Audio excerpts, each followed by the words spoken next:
ज्ञानम् परमसुखदम् केवलं ज्ञानमूर्तिम् द्वन्द्वातीतं गगनसदृशम् तत्त्वमस्यादिलक्ष्यम् एकं नित्यं विमलमचलं सर्वधी साक्षिभूतं भावातीतं त्रिगुणरहितं सद्गुरुं तं Namami.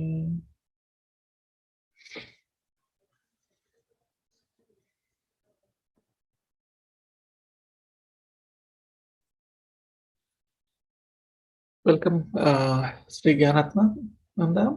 Today is the part 3 of the Hindumisia. Hindus talking about Hinduism, why you became a Hindu. Yesterday we spoke about how your personal experience of persecution of Hindus. Today let's switch gears a little bit and talk about what is the overall understand. I mean, you have mentioned that since 2018 that you have been studying and researching very intensely on the persecution of Hindus, even though you have experienced the persecution since 2010. Let's dig deeper into what is your understanding so far about the persecution of Hindus. How do you see, and how is your perspective different from Hindus in India who are living this persecution?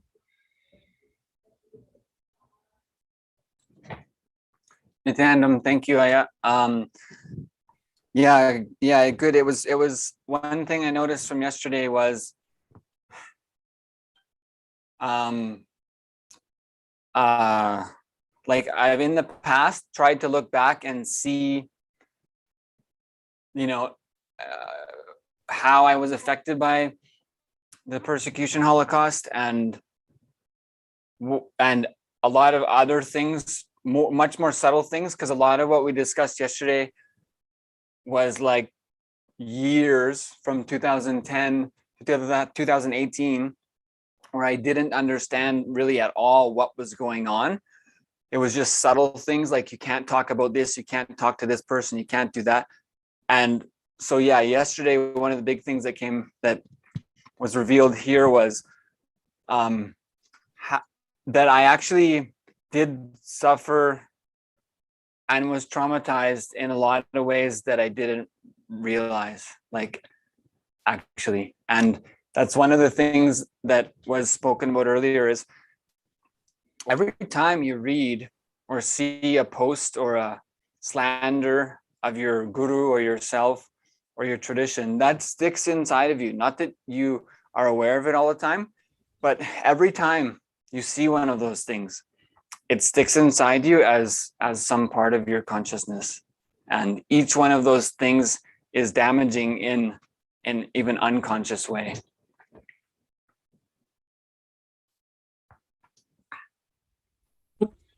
So, I mean, so can you walk us through your, understanding of the state of persecution of Hindus, like for an average practicing Hindu like yourself? Yeah.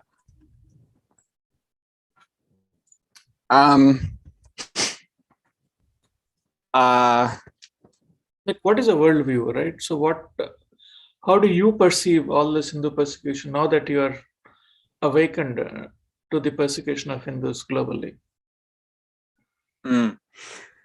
Yeah, personally, I feel like I have a very good grasp on it. It's actually brought together a lot of things from my whole life of study and experience of education and the Western world and the sort of corporate entities, media. It's brought a lot of things together. But I mean, like a lot of those kind of things, even the impact of food on your system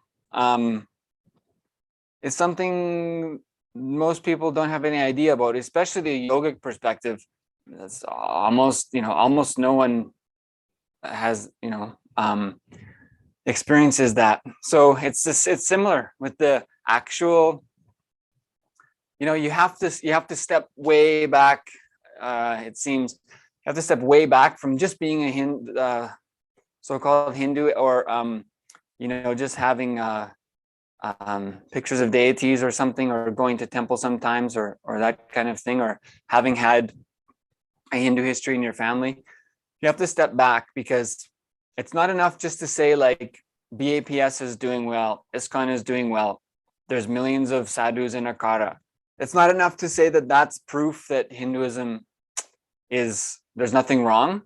You kind of have to step back and look at the history, and you have to look at Hinduism globally, because a lot of Hinduism is centered in India. And so if you look at that history, kind of like coincidentally, all the Hindus are centered in India, and what's been done to them over the past 5 years, 10 years, 35 years, 75 years, 200 years.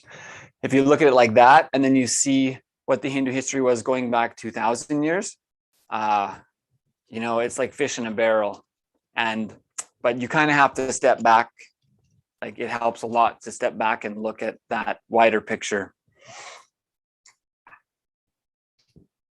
So let's look at a few of the incidents, right, that have happened primarily in India, and let's just walk through them. So, like the Sabarimala judgment, right? The courts have ruled that the woman can enter the Sabarimala judgment. So, in your perspective, how do you look at it?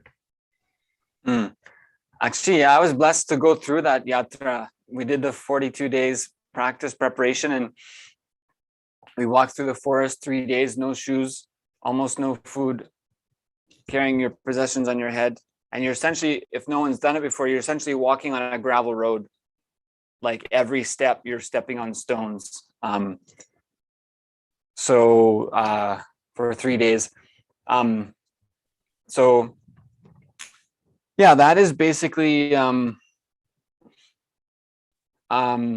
it's a beautiful, beautiful, beautiful thing. If people don't know, it's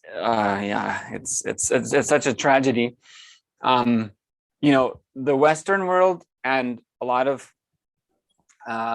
civilization suffers intensely with alcohol, and even the testosterone in the male body and hormones and whatnot creates a lot of violence and lusting violence. So that becomes enacted against yourself, against women, against other men. That's a huge issue in the West, for sure. That men are seen as, not motherly, and a lot of violence. It's extremely destructive. So the thing is about the Hindus, Sanatana Hindu Dharma, what we did is we made solutions for this and for everyone and for everything. If you want to be a worker, a farmer, a merchant, a banker, a politician, a warrior, a teacher, that's the Varnashrama Dharma. We made a system, and Gotra, we made a system to make sure everyone gets what they need, and they're supported and allowed to live, that type of lifestyle they want, but they're supported for still to reach the purpose of their life. So this is what the Sabarimala is. It's a beautiful system where the whole community comes together and takes the blessings of all the men. See, I don't know if people know what actually happens in the Kriya Pada, the ceremonies and rituals. The whole community comes together. They give you blessings because you're going to see Lord Ayyappan on the top of the hill, and every person in that community takes rice and blesses you that you're taking that to be blessed by Lord Ayyappan, and they put it in that white cloth you take, and you carry it on your head. I don't think people know I know they don't know what actually happens in this. So you carry the blessings of your whole community on your head, walking through the forest with no shoes for 3 days after 42 days of preparation. And that gets blessed, and the ghee that you take gets poured on the deity, and the priests inside the government mandir catch the ghee and give it back to you. So you bring all of these things back to the community, you cook the pongal, and everyone eats that. People don't know you're carrying the blessings of the whole community. It's not a discriminatory thing. All the people who are not going to Sabarimala gather with the people who are going, and a big ceremony is conducted, and they take rice and put it on your head, and you carry that on your head up the mountain. People, you don't understand, and so what happens is the male body gets exhausted from violence.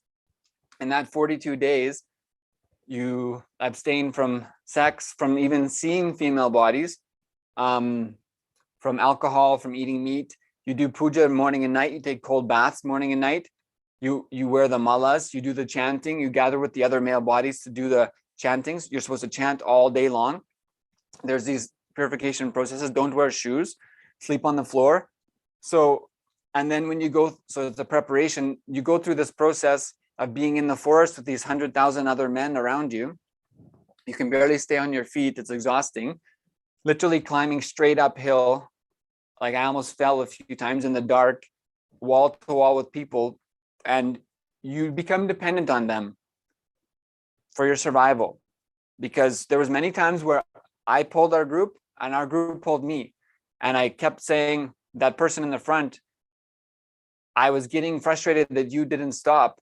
But if you had stopped, I may not have been able to continue. And so you develop this camaraderie with the men. You're all exhausted. There's no violence. You've been chanting and singing the whole time, and for 42 days. And you're carrying the blessings of all your communities. People have no idea what this is about. And the violence gets exhausted completely. You recognize the love you have for the people carrying you, because you can't survive without them. And you bring that back to the community. So this is a civilizational solution. It's not just a temple. It's not just a practice. It's not just a yatra. It solves every problem in your society and carries the blessings of everyone there. So the way that Hindu temples work is, it's a home of a deity. See, one of the unique contributions of Sanatana Hindu Dharma is our rishis manifested the ability to bring the consciousness, the super consciousness, into physical form. So through the prana pratishtha, that deity is a living deity and responds to your consciousness. Before your body came out of your mother's womb, that life energy is ready to fill more human bodies with consciousness. The consciousness is there. And when your body falls down and dies, the consciousness doesn't disappear. So consciousness exists way beyond human bodies. So that consciousness can be brought based on the Veda-agamic descriptions of how to bring that energy and how to sustain it. So that's why we have so many different temples for so many different people, so many different deities. For each person needs a different thing. One of the things the male body needs is exhausting that lust, inner violence energy. So this Sabarimala temple, there's many other Lord Ayyappan temples within that area also, that all different female bodies and are allowed to go. All the people who support Lord Ayyappan of Sabarimala, who do not go, agree that they are not going. It's not a restriction.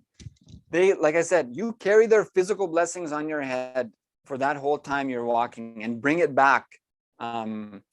So that ecosystem of the Sabarimala temple and Lord Ayyappan who is there is an ecosystem to rid the, in one major form of what its impact is, when you step on the golden steps, that is a super energizing space. So it's that entire process from there is to give you an initiation to transform your biomemory, your blood composition, your bone marrow, so that you can function without the lust, energy, and anger. It's a way to maintain the society in non-violence. We see so much invasions of Sanatana Hindu Dharma in India because of that violence enacted upon you, because you were living a non-violent space. That space only was manifested because of places like Sabarimala. So that ecosystem is there to cleanse the body of these, the male body of these issues. And given that if a female body that is menstruating or in that age cycle of having those processes going on, that's a very powerful and a very obviously important and subtle and need to be protected system in their bodies. So it's like putting those two things together, they don't mix. Certain energies don't mix, right? Like sometimes you don't want to have the radiation from the x-rays. So certain kinds of energies do not mix. And so it's detrimental for both of the systems to have those, the female body and the menstrual age in that energetic space. That is one of the major reasons that the female bodies in the menstrual age should not enter into that ecosystem. Also, if you love someone and they're telling you how to treat them, like your mother, your father, your friends and family, you treat them how they request to be treated, right? If you overstep the boundary, you love them, you overstep the boundary, they say, don't do that, treat me like this.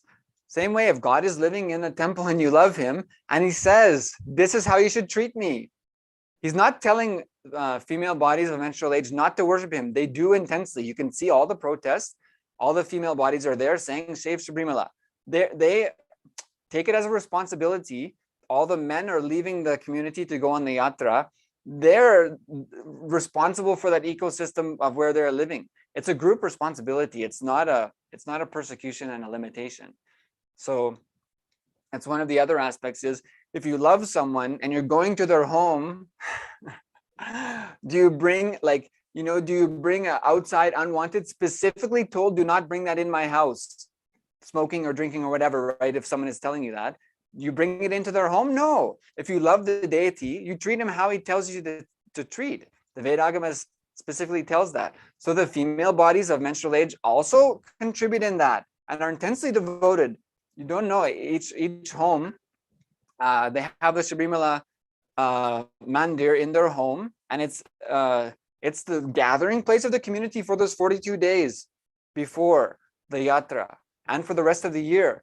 And all the people of the community take part in those pujas. The daughters, the wives, it's not an exclusionary practice. So yeah, so those are two of the major things, is literally the energetic ecosystem is damaging to both sides, of including the female body of menstrual age and the ecosystem itself.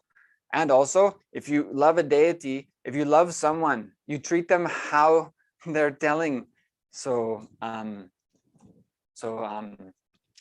the legislation telling that women must be forced into the temple literally goes against everything of Sanatana Hindu Dharma, even from the space of oneness, Advaita, and Ahimsa.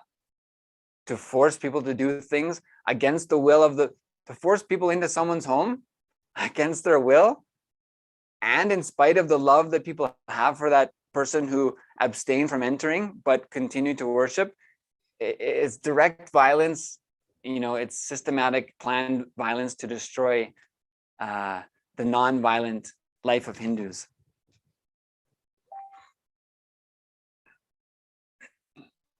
Excellent. So, when did you take up, the pilgrimage to Sri Ayappa, Lord Ayappa?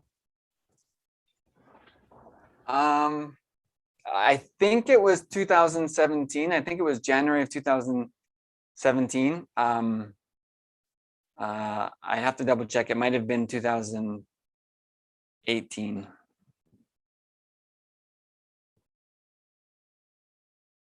Okay, so you got initiated into the 42-day the sannyas initiation. You changed you followed the lifestyle required for taking the yatra. So can you walk us through that? Like how would a typical day would turn out to be for you, like before taking the pilgrimage? Yeah, I'm just trying to remember. I'm pretty sure that was November 2017 we started that. But yeah, so it was, I believe that was 42 days. And I mean, we were already living Sannyas lifestyle. So pretty much we were doing everything anyway. But yeah, so you wake up in the morning and do your cleansing things. You take a cold bath. You sleep on the floor. You chant the mantras all day long, and you do puja to Lord Ayappan each day. You abstain from seeing female bodies. There's 2 malas. I believe there's 2 malas you wear, and you do certain pujas to start the whole 42 days. And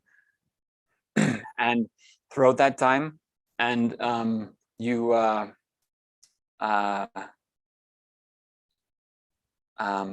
do a certain puja before you start.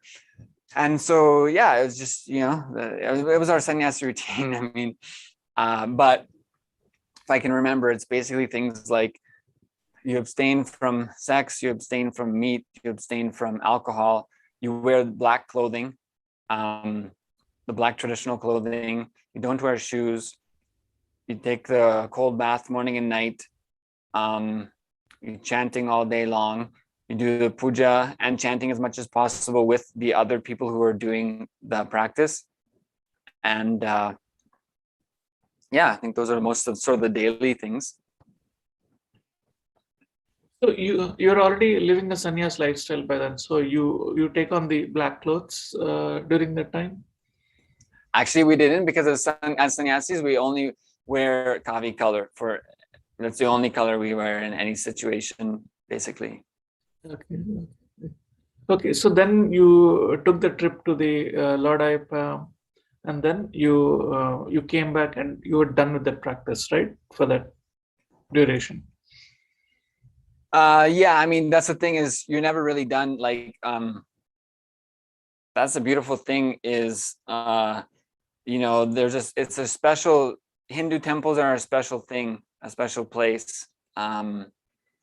They change you forever. That's their purpose. That moment of having the darsh, after 42 days and dragging yourself and your feet up the mountain for 3 days through the forest on the gravel roads, that changes you forever.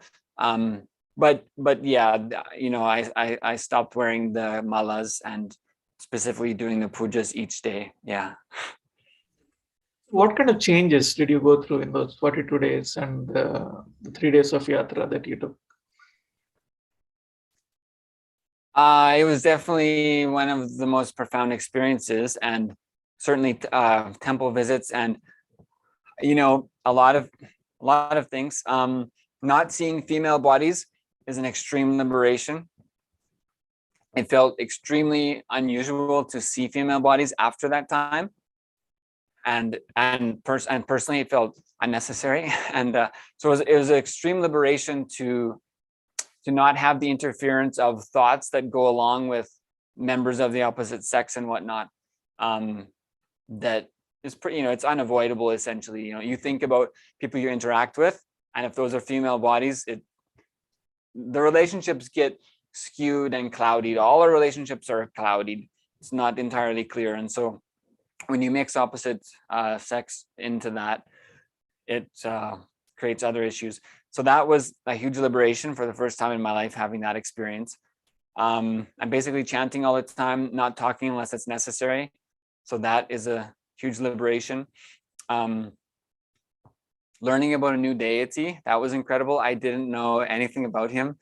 And the process of collecting all the items and learning what pujas to do and how to get them, and communicating with people about what you're doing and how to do it, and learning about it, that was excellent. So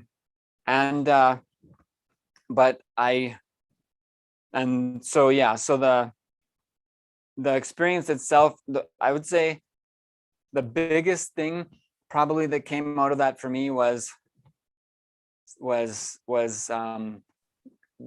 the night before we started walking through the forest for 3 days, when we gathered with the community and did the preparatory rituals, and everyone falls at your feet.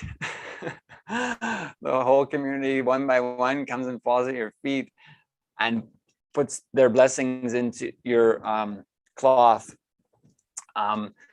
So that realization that, and then seeing these 100,000 men in the forest who had all been doing the same thing. And I met people in Sri Lanka actually who were going to a Sabarimala Yatra one year. I didn't know what it was at that time.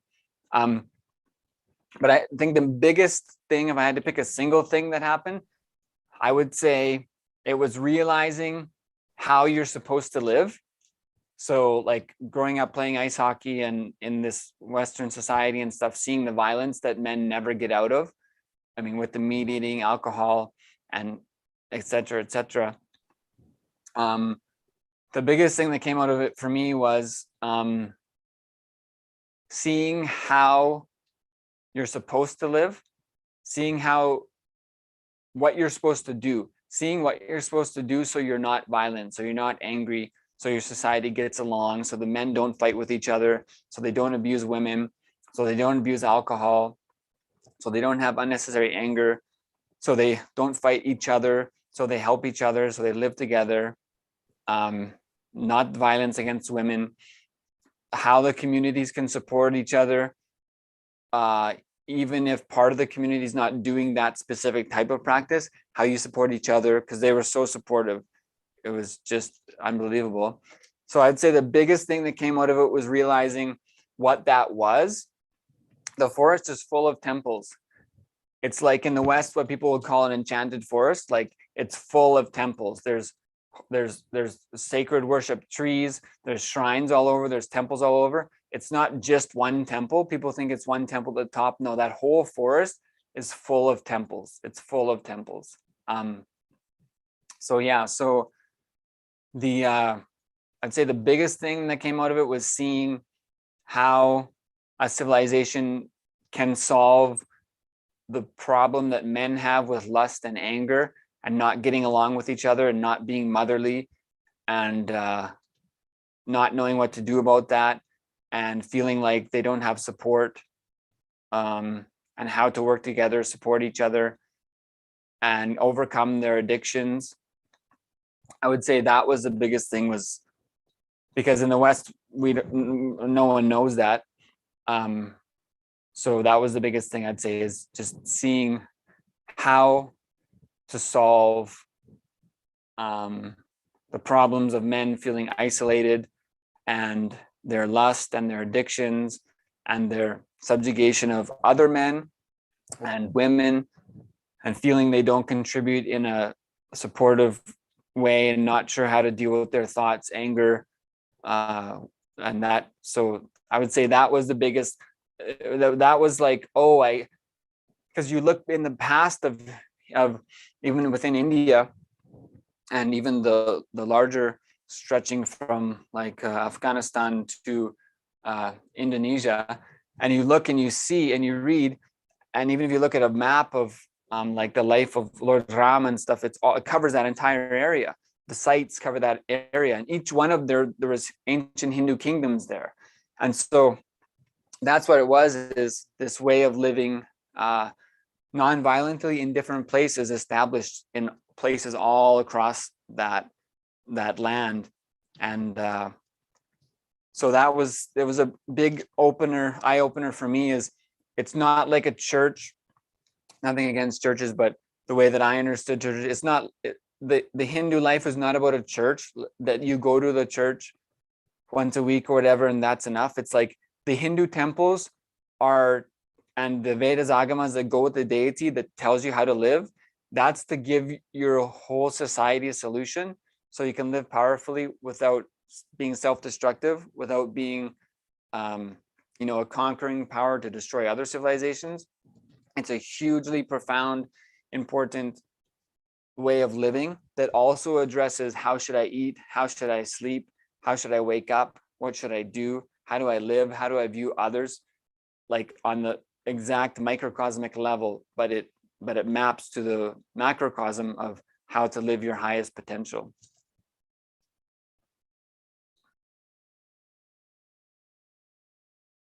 Very good. So how next, what is your overall, understanding of the persecution that you are seeing, especially in other countries outside of India, like Bangladesh or Pakistan? And there are a lot more countries where Hindus are persecuted in a very subtle way, which is not spoken about. Like the Hindumisia is like, very real, right? But it's not spoken about. It's not. There is some kind of deep reluctance to speak about it. It's almost like the victim has been shamed into not talking about it, as if it is their fault. Yeah, and to be honest, you can see it a lot with the colonial system, the British colonial system. That's the plan. That's what you're supposed to do. It's like with Mughal invasions, it was a lot more just raping, killing, pillaging, destroying. But with the British colonization, a lot of it is changing your mind, and that's what a lot of what media does now. And that's what I was experiencing yesterday. Is that's what, like I was saying, how I felt guilty doing puja, and I felt guilty talking about the great parts of our life, because I thought, oh, if I say, because if you speak, there are people ready to attack you. And so, but that's like the that's what terrorism is. That's what it's for, is to make you destroy yourself. Like, that's the point.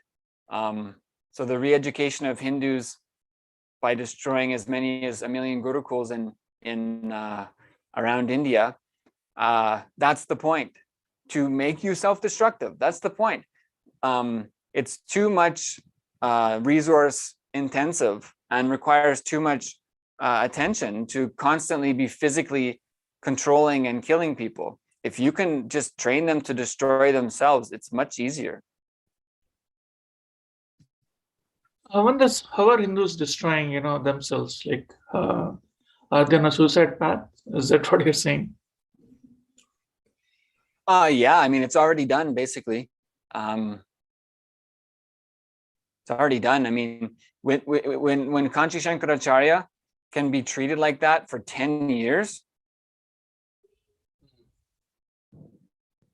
I mean, one of the greatest mutts temples of the last 1,000 years, and one of the last sort of really authentic living bastions standing up for authentic Sanatana Hindu Dharma, Vedanta, and that when he can be dragged through the mud, punched and kicked like that, and his junior for 10 years, if I could avoid remembering exact number, maybe 21 people or so were accused in those fake murder cases, and every single one acquitted, then it shows the entire thing is completely fake. So if you can do that to one of your greatest standing leaders and guru sampradayas, parampara, and it's not stopped until until the raping of that tradition is to the maximum complete. It's already done. That in that simple case, Hindus proved they're willing to let their greatest leaders be maligned and abused with no limit, and they'll not do what's needed to stand up about it. And what has been the trend, after Shankaracharya of Kanchi?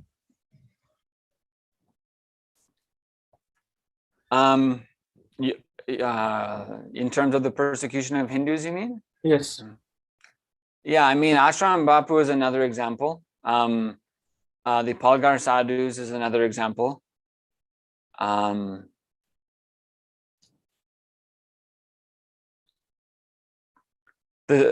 mean, I don't know the trend since then. More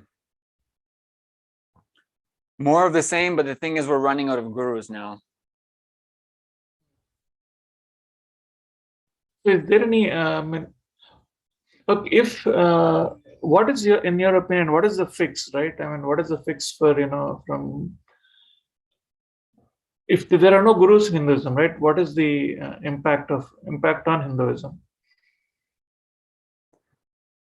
Yeah, you just become like a church or a worship center. You just become, I accept to find nice ways to say these things, but you just become, violent and destructive like most of humanity. That's the thing, is the point of the Sanatana Hindu Dharma is to liberate yourself, you from your own limitations, to fulfill your purpose. So when you don't live that, then you don't get the solution.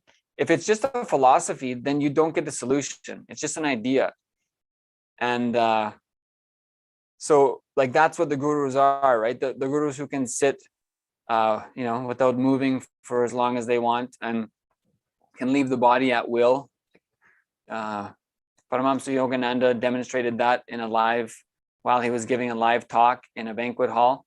He said, "Thank you very much, I've had a great time," and left the body at that very instant in the banquet hall. So it's the power that I'm not confined by this human reality. It's the world's oldest and only living ancient civilization. So when you don't live it, you don't get the benefit.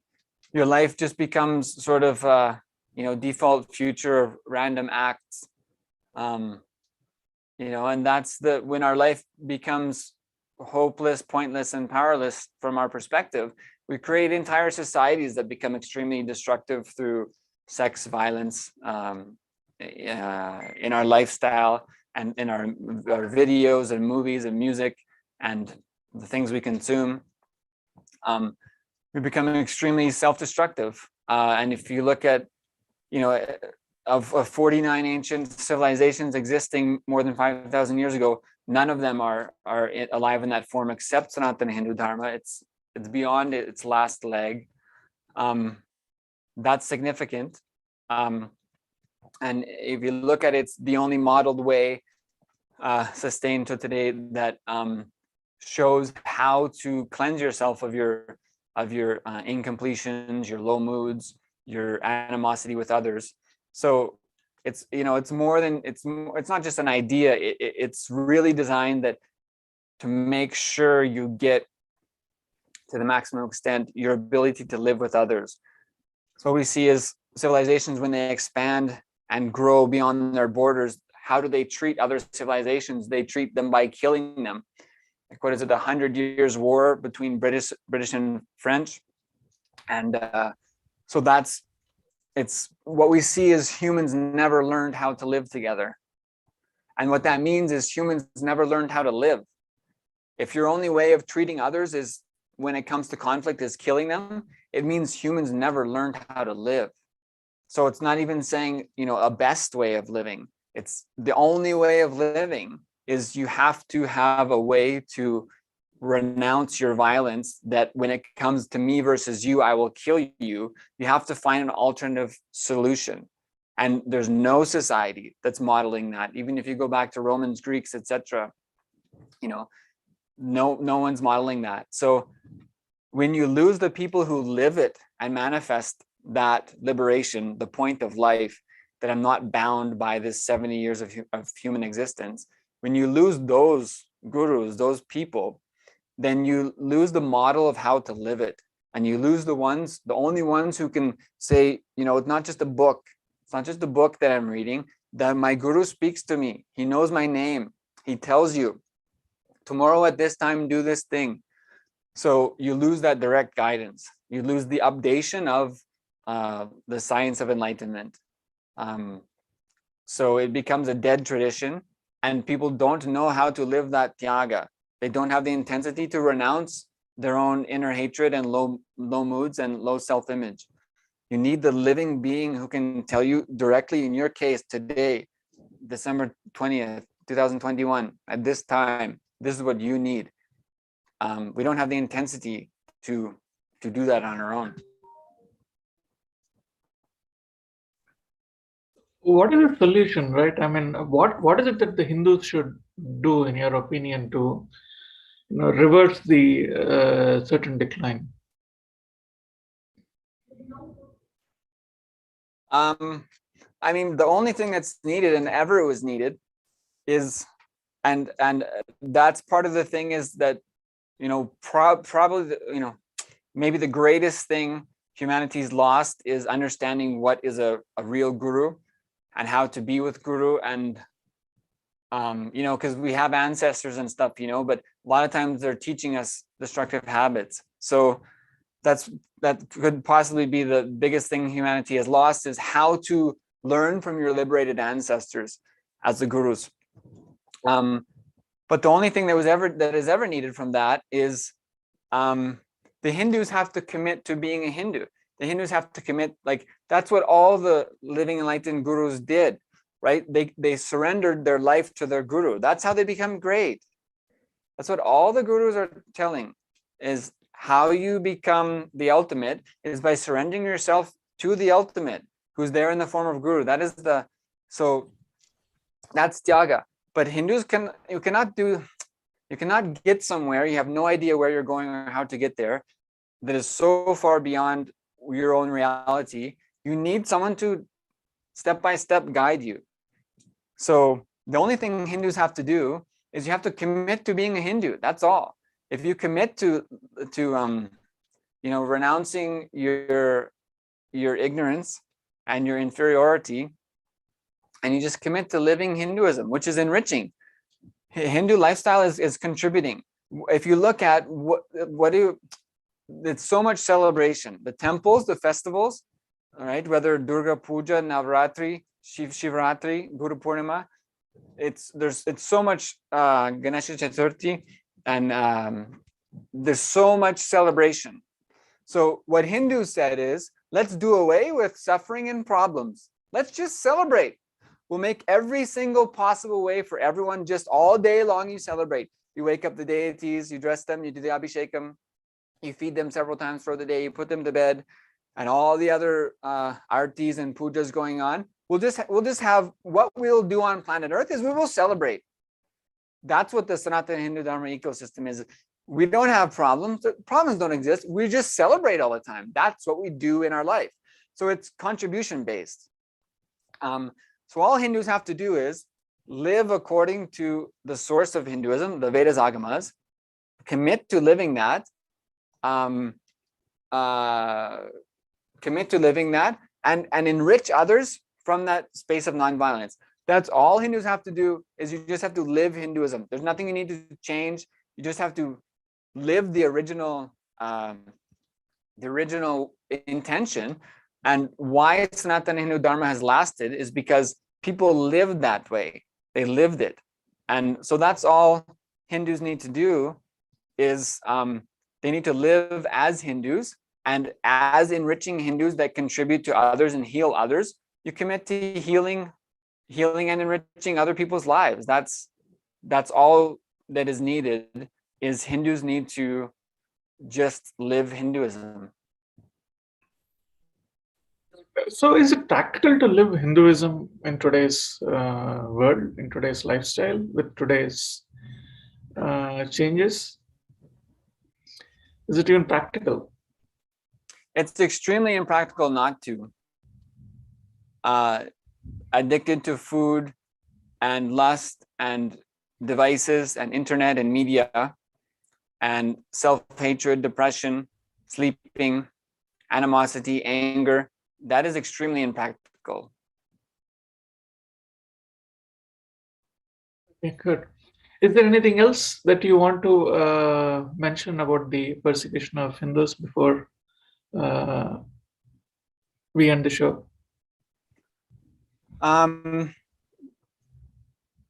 Yeah, I just feel that there's a lot of opportunities for Hindus, and we have all we really need to do is learn about the powerful way of living nonviolent, that there are things you can do in your life, there are ways you can live, there are ways you can share, and you can experience a fulfilled life by contributing to others. You don't have to feel, I'm doing a job I don't like, I'm living a life I don't like in order to get money that I don't, in order to sustain a lifestyle that is not really fulfilling to me. So all we really need to do is we need to learn more about exactly how we're supposed to live, and that contributing from that space to heal others and cause them to live how they want to live it's really the solution. It's really a simple solution. And if we just commit to that, living that powerful space of the original Veda-gamic scriptures and methods of Sanatana Hindu Dharma, it's something very simple. It's extremely clearly laid out, and we can each do it. And it's an eternally powerful and sustainable way, and it's proven already that we can do that. We can do it. There's many ways to do it, and you can live it by just contributing to other people's lives. And it's very simple. We just need to slowly pick up people and help them to create their life how they want in a powerful way without depressions, and encourage them to share their joy with more people. Yeah, excellent. Thank you for opening up and sharing with us, Srinitya Gyanatmanda. With this, we can end our series. Thank you very much. Thank you, Nathaniel. Om Purnamada Purnamidam Purnamudachyate Purnasya Purnamadaya Purnameva Vashishyate. Om Shanti Shanti Shanti. Hari Om Tat Sat. Sarvam Bhagavat Sri Nityananda Paramashivam Paduka Arpanamastu. Om Nityanandam.